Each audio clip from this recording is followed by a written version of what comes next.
This is a bill that makes reasonable revisions to our Civil Practice Act and reasonable revisions to our evidentiary code, as well as reasonable revisions to our liability, third-party negligent security liability. And, Mr. Speaker, that's the bill. Please don't fall for the rope-a-dope. It ain't about insurance premiums.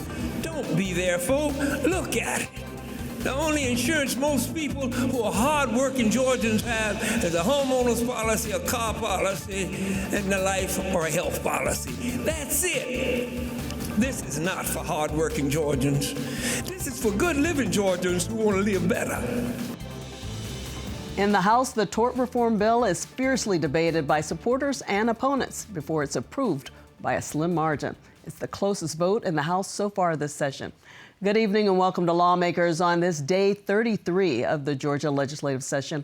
I'm Donna Lowry in Atlanta. More on tort reform coming up.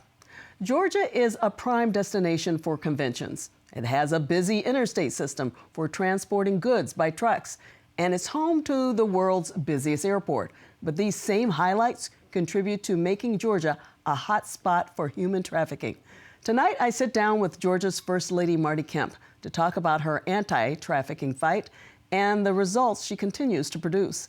It's a bipartisan battle, and two lawmakers join the show who share her passion for meaningful change. First, correspondent Sarah Callis has today's Capitol Report. Hi, Donna. Today was Bucky's Day at the Capitol, and the House debated tort reform. The day started with a final push against SB 68, the robust lawsuit reform bill that would limit Georgians' ability to sue businesses for crimes that occur on their property, stops attorneys from recovering fees twice for the same case, and allows separate trials for assigning responsibilities and damages. Right now, Georgia law protects innocent victims like me, victims who have a constitutional right to a jury trial. Right now, Georgia law holds owners and managers of properties accountable for the crimes that they turned a blind eye to. This gives these apartments motivation to keep the apartments safe. SB 68 was written by insurance lobbyists and stripped victims like me of their rights. The House then took up the bill, one of the most debated pieces of legislation this session. The tort reform bill was named as Governor Kemp's top legislative priority. This is a bill that makes reasonable revisions to our Civil Practice Act and reasonable revisions to our evidentiary code, as well as reasonable revisions to our liability, third-party negligent security liability. And, Mr. Speaker, that's the bill. Opponents of the bill were quick to say it does not guarantee lower insurance rates. The proponents of this bill have spent millions of dollars preying on our stress and frustration, telling us that this bill will reduce our rates, stabilize our rates, keep providers from leaving the state. It's simply not true. But supporters say it strikes a balance between insurance companies and citizens. This protects businesses from unjust lawsuits while maintaining accountability for genuine negligence. Most Democrats said it only makes it harder for victims to receive justice. This bill hurts the 92-year-old elderly woman who died in her bed because she was devoured by fire ants. This bill hurts the 4-year-old baby who went in for a random tonsillectomy. His wound wasn't sutured properly, and by the time he got to the driveway of his home, he bled to death in front of his mother and his brother and his sister. These are the people, the backs upon whom this bill. But Republicans pushed back. There's not one line in this bill, nowhere, that does not allow a rape victim to bring a claim. Not one line in this bill does that. Nowhere. It is disingenuous to say so. The bill passed 91 to 82, just barely reaching the votes required for passage. A handful of representatives voted across party lines. SB 68 was immediately transmitted back to the Senate for final approval of the House changes, which included exceptions for sex trafficking victims. Speaker of the House John Burns praised the passage of the bill and said the House will continue to work to curb insurance costs. That's the reason we are creating a House Study Committee on insurance market reform. We all know that insurance coverage is vital for the success of well-being and the well-being of individuals and businesses, and for too long, insurance premiums have been increasing at an alarming rate. The Senate took up 2 House bills dealing with state taxes. HB 111 will reduce the state tax rate from the current 5.39 to 5.19%, with an additional 0.1 percentage every year until it reaches 4.99. While other states are raising taxes on their citizens at a time when they're facing sky-high prices and can least afford it, we are doing the opposite here in Georgia. We're putting money back in the hands of Georgians, which this bill, HB 111, does. Democrats say that this tax reduction bill just benefits the rich. This legislation will cost $748 million. Only 33% of it will go to 80% of Georgians. 67% of it will go to the top 20%. Again, another way of putting it, but it's a tax cut for the rich. HB 112 will provide from $250 to $500 rebates if you filed state taxes during 2024 and 2025. Both bills were passed. HB 423 would move the existing state 911 system to a more modern Internet Protocol, or IP system, allowing different electronic devices and systems to communicate with each other. Moving this to the next generation, as most other states have already done, will allow us to significantly upgrade the availability of 911 operations, the ability in order to have business continuity between multiple 911 centers, and really bring us into the 21st century. The new system should be better equipped to handle more callers without any wait time for essential services. And if your horse hates fireworks, you are not alone. HB 614 would allow municipalities and counties to outlaw fireworks within 200 yards of stables or other equine facilities. The loud, sudden noise near horse farms are dangerous to the people that own and ride horses and to the horses themselves.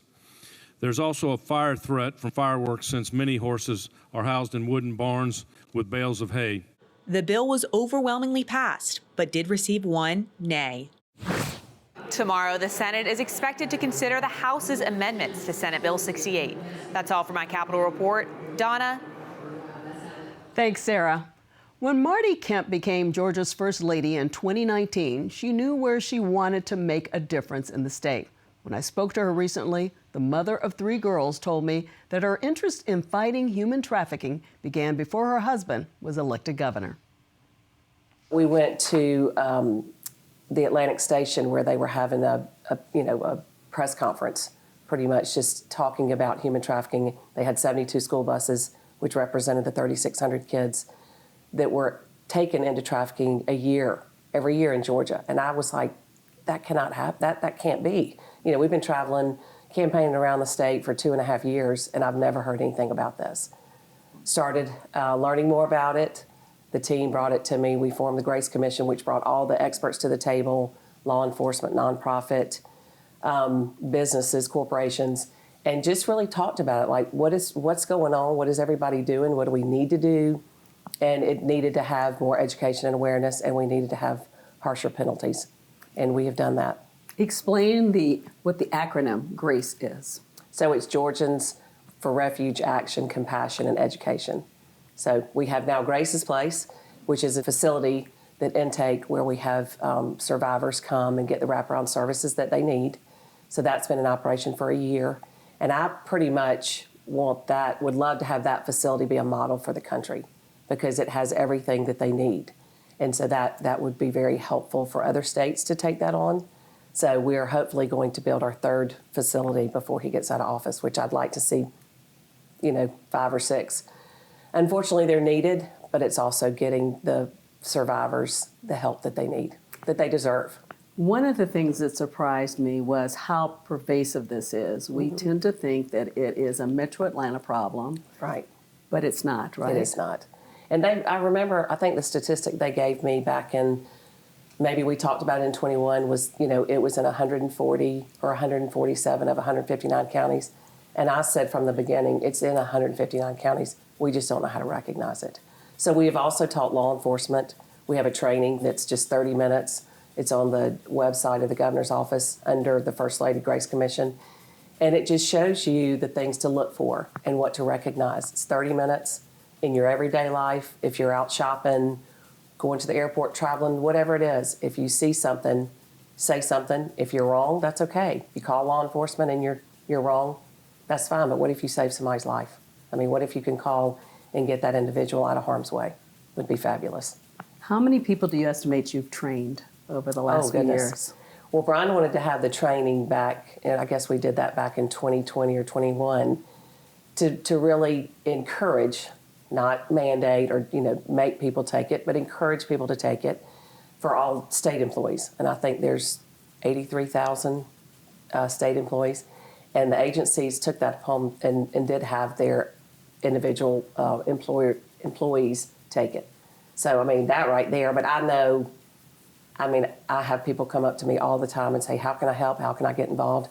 And I said, take the training. And they do. And I've had, I encourage them to tell their people that they worship with, that they work with, just take it. It's 30 minutes.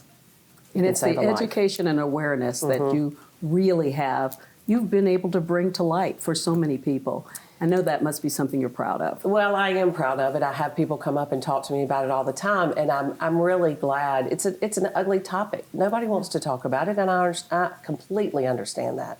But I like to take on topics that are, that people don't want to talk about. I'm not afraid of that ugliness because these individuals, have had a very tough childhood life. And they deserve somebody standing up and fighting for them. And I'm going to do that. And I've told them that. I've had survivors come to the Grace Commission meetings. And at the end, we have open public comments. And I had a couple of them come down and really rake me over the coals and tell me I didn't know what I was talking about. And I said, you're exactly right. I don't know the hell that you have been through. But I am here to help you. And if I only help one person, if we only help one person, it's worth it to me. But you can sit at this table, you can sit on the Grace Commission and give us your input. And they were a huge part of the vacature bill. We had them come in and talk to our policy team, and they were a huge part of that. And they said, nobody's ever asked us. Nobody has ever asked how we thought. And I'm like, how could we not learn from, we can learn so much from them if they're willing to talk about it. Now, if they don't want to talk about it, I completely understand. But I had a group of them come to lunch at the mansion, and we sat there and talked with some other nonprofit organizations. It was very eye-opening to me, and it was very tough. And Brian came home that night, and he said, are you okay? And I said, no, this is an ugly topic, but it's not gonna knock me down. We're gonna talk about it, and we're gonna get these people and put them in jail for a long time. I'm sure it's been tough to take it all in, too. Right.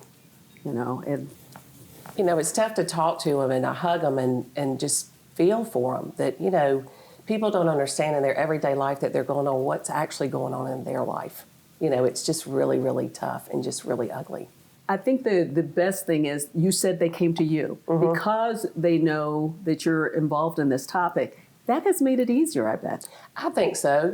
I feel like people, like when I travel around the state with Brian, which people make fun of me for traveling everywhere, but I feel like, people feel like they can come up and ask me things, and they can also share things with me that they may not feel as comfortable going to talk to him about, even though he's very approachable, I think.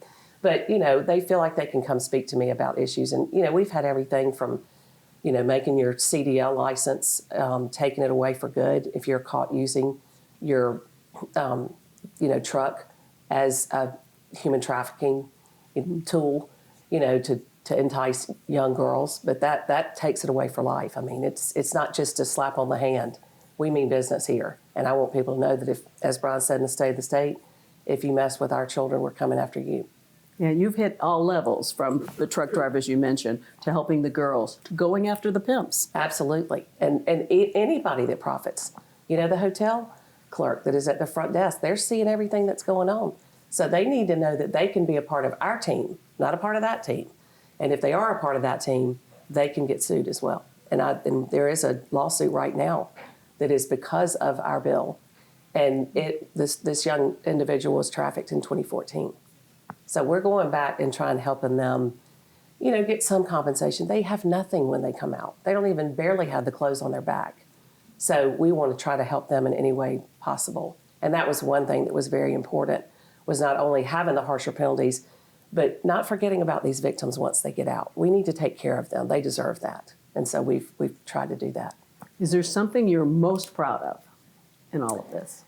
I think just people being aware and feeling like they can talk about it. You know, we've had the utility companies, we've had the beer and wholesales, they want to put stickers on their car. I mean, everybody is joined together and want to be a part of the team to try to help these victims, because I think a lot of people felt like, oh, that doesn't apply to me. That hadn't happened. That's not going to happen to me. Well, it can. It can happen to anybody. It does not have a hall pass at all. So, you know, with our big, busy airport, we have a PSA there that the mayor and Representative Bazemore, Brian and I, and Tyler Perry all joined together and talking about it. So it's a nonpartisan issue that we are all coming together. And like I said, the legislators have passed it unanimously. So they are all on board. So that's very good. Is there more that you want to see done? You know, I would like to see more facilities. I would like to see individuals get helped more and just have, there's businesses that have come forward that want to help, have employment for them. So just talking about that more, but having the facilities to have them heal. And just, they need to feel safe. And I want them to feel safe and know that there is an outlet, there's an option to this. And we're coming after the perpetrators. We're coming after the bad people. We're going to put them away for a long time. I mean, the Attorney General's office has rescued almost 200 victims. I mean, that's great. 200 victims that are out of that life. That makes me proud. The First Lady says the amended budget the governor signed recently adds another $1.2 million to the Human Trafficking Prosecution Unit. She says they're so busy, they requested another prosecutor. I want to thank her for that interview. But the First Lady is not finished trying to change laws to stop human trafficking. Coming up, we'll talk with legislators from both sides of the aisle about the bills she's pushing now. We'll hear from a Republican senator and from the House Democratic Representative Stacey Evans. This is Lawmakers on GPB. Georgia Farm Bureau, a grassroots organization dedicated to preserving Georgia agriculture. Farm Bureau advocates for all Georgia farmers at the state capitol during the session and year-round. Georgia Farm Bureau, the voice of Georgia farmers. I'm a queen. I don't fear anyone. This was a woman people wanted to follow. You are an important part of our work. You're stronger than you know. Saddle my horse immediately. She's a female trailblazer. We did it by acknowledging our own worth.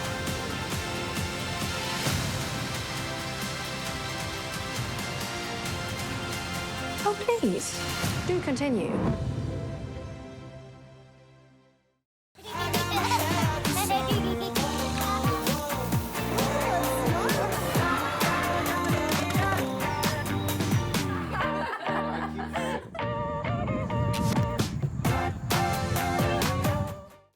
Understanding the past gives a sense of the future. This is the first time that anyone has seen this in 2,000 years.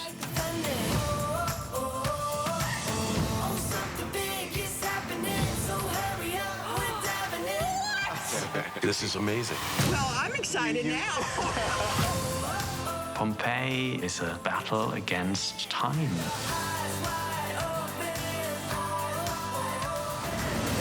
You think I'm joking, but look at this. It did really happen.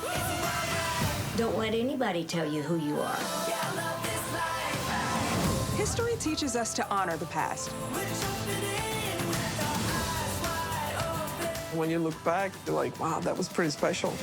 This is something that's actually altering the course of history. You're charged with keeping these stories alive.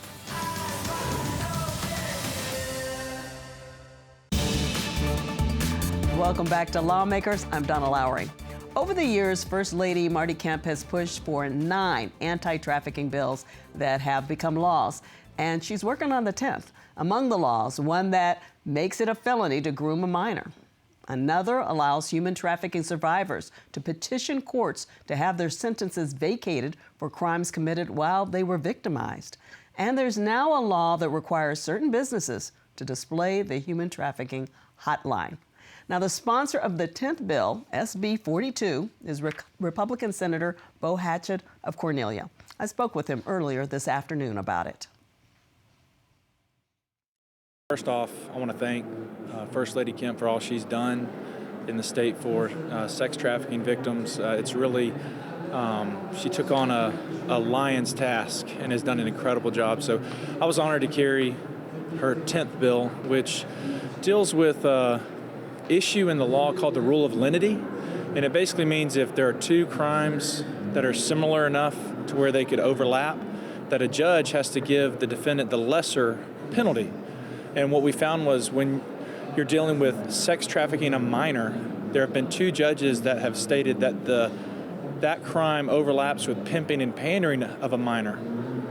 And what we basically had to do is make that correction so that when someone does sex traffic a minor, that they will get the fullest extent of the penalty available.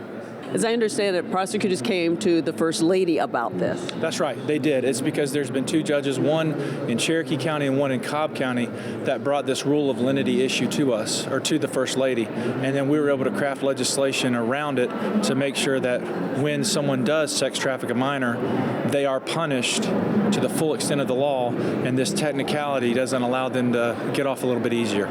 The good thing about all of this is the attention that's been drawn to it. It's making people within the system understand what's needed to be able to get you guys to do what you need to do to make the laws stronger, right? That's right. I mean, the Grace Commission, other advocates around the state, not just for this issue, but other issues, they bring us ideas and they bring us issues that we don't always see. And I think it's an important message to send to people. If you do have an issue, get engaged, get involved, reach out to your legislator, because you never know what could be written into a piece of legislation and what could be brought up next session. And they think the great thing about this in the Senate, overwhelming support. Oh yeah, I don't think there was a no vote. It was a great piece of legislation moving through the House now, and hopefully we'll get it passed definitely before signing day, but I'd like to see it passed tomorrow if we can get it. Tip my hat to Marty Kemp and all that she's doing. She took on a very important issue in the state, and her efforts are being seen and saving lives. And it's not an easy issue. It's something a lot of people don't want to talk about. No, you're right, and it's uncomfortable, but I'll say that in my years here, the victims that have come forward and that have testified in committee and shown their bravery has made a huge impact, and the stories that they've been able to tell have helped us continue to craft legislation to protect future victims. So I want to thank them and thank the governor and the First Lady for all the work that they've done, because this is a very important issue. And I want to thank Senator Hatchett for that interview. Now, his bill is now in the House, where our next guest will vote on it. Democratic Representative Stacey Evans of Atlanta. Her committees in the House include Appropriations, Judiciary, and Rules. And thank you for coming on the show. Thank you so much for having me. Yeah. So let's start a little bit with Senator Hatchett's bill, this SB 42, and what it might do. What can you tell us? Anything more? It's a great bill, and it's a great example, Donna, of why it's important for, if you see something, say something. Knowing that law enforcement figured out this issue and brought it to the First Lady, and then we were able to act upon it. Because there's so many ways that our laws work together that those of us under the dome may not realize if we don't work in that area, if we're just not aware of it. And so I always tell people, if you see something, say something. Don't assume that I know what you know. Bring it to me. And this is a great example of that working out really well to make sure that we close a loophole and that we hold these people accountable as much as we can. Yeah. What are your thoughts overall on what the First Lady has done with the 10th, this is her 10th bill over the years, on this topic of human trafficking? It's amazing. I mean, I'm so grateful for Georgia, for these victims that we have. First Lady Marty Kemp and her whole heart and her whole effort is into this, and we have her to thank. I remember when I first came to the Capitol in 2011, that was my first session, and people didn't even want to say the words sex trafficking. Nobody wanted to talk about it. And slowly but surely we started, but then when Governor Kemp was elected and Marty Kemp became our First Lady, it's just exploded, the help for these victims, and it's amazing. Yeah, and they don't feel like they have to hide from her, at least, and getting that information out. So it's taken away some shame. Absolutely. I want to talk about another bill. You're a signer on Representative Deborah Bazemore's bill, HB 490, that would require hotels to provide human trafficking training programs. Talk about that a little bit. It's a great piece of legislation that just complements all that's going on. These sex trafficking victims are brought into these motels by their pimps, and the hotel receptionists, the folks that work there that might clean the rooms, that do security, they need to know what to look out for. And so I think this would just be a great way to have more eyes on the problem, to try to catch things before they get out of hand, or certainly to save these women from this harm that's happening to them. Unfortunately, that bill did not move in the House, but obviously we're in the first year of a 2-year session, and so we'll look forward to hopefully passing that out next year, or if our friends in the Senate see fit to add it to something that's moving over there, or we can add it onto something on our side. I hope that we will. Okay. Well, let's get on to, you're an attorney, and you presented the minority report today on the tort reform bill. And one of the areas you addressed is the carve out for sex trafficking victims that came up after the Senate passed it. Tell us what you think of that part of the legislation. So Senate Bill 68 is a big rewrite of some of our civil justice laws, civil procedure, and one specific area that's addressed is what's known as premises liability, and how you hold owners and occupiers liable when people get hurt on their property, when they have dropped the ball in security and allowed folks to get hurt even though they're inviting customers onto their property. And so for sex trafficking, this relates mostly to the motels. And the way that the bill was written before would have made it nearly impossible for sex trafficking victims to hold the hotels accountable. And I can't say enough how much I appreciate that Governor Kemp and Senator Kennedy and those that were working on this bill made this carve out so that the new higher standards and the new conditions that you have to meet to bring a negligent security case will not apply if you are a victim of sex trafficking.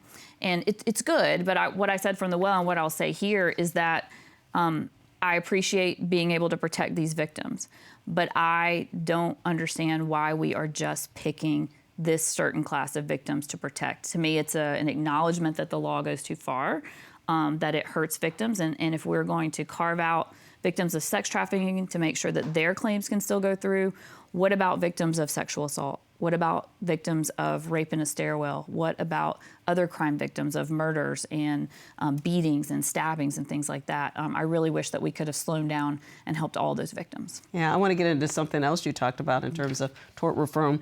A lot of what we've heard with tort reform has to do with insurance reform, that it's needed. And it is likely to come up next year, we keep hearing, but you don't believe that'll happen. I hope it happens. Hope springs eternal. Speaker Burns announced that today. I had not heard of that until today. But here's my question for the Speaker and others at home. If we were so certain that premiums were rising because of lawsuits and that was creating this insurance crisis, why do we need an insurance study to find out whether that's true or not? It seems like we should have done that first, instead of doing this wholesale rewrite of our Civil Practice Act. It seems like we put the cart before the horse, because it seems like if we do an honest study of insurance reform, we may find out that insurers were not being as truthful to us as we had hoped they would be in telling us why premiums were rising. That's something that happened in Florida. And the Speaker of the House has called for an investigation and says we got duped, basically. They came to us and said there was this crisis, and if we didn't do lawsuit reform, then all the insurers were going to have to leave the state because they were losing money. So they stopped and did an investigation. We decided to follow their lead and also do lawsuit reform, believing the insurers that we had this crisis, and now we're going to find out if it's true or not. That just doesn't make sense to me. Now, I know you did not vote for it. It was a close vote. Did it surprise you how close it was? No, I knew it would be close. It did surprise me that it passed. I thought we had the votes to beat it, and that was disappointing. I'm disappointed for Georgia and those that need access to the courts. And honestly, I'm feeling a little bad for our judges right now, because they're going to have a little bit of a mess on their hands trying to figure out all the changes that we've just done and that are going to go into effect immediately upon the governor's signature. That's very different. They usually don't go into effect right away. Okay. Well, thanks so much for coming. That does it today for Lawmakers. Thank you so much for joining us. We'll see you next Tuesday. Bye-bye.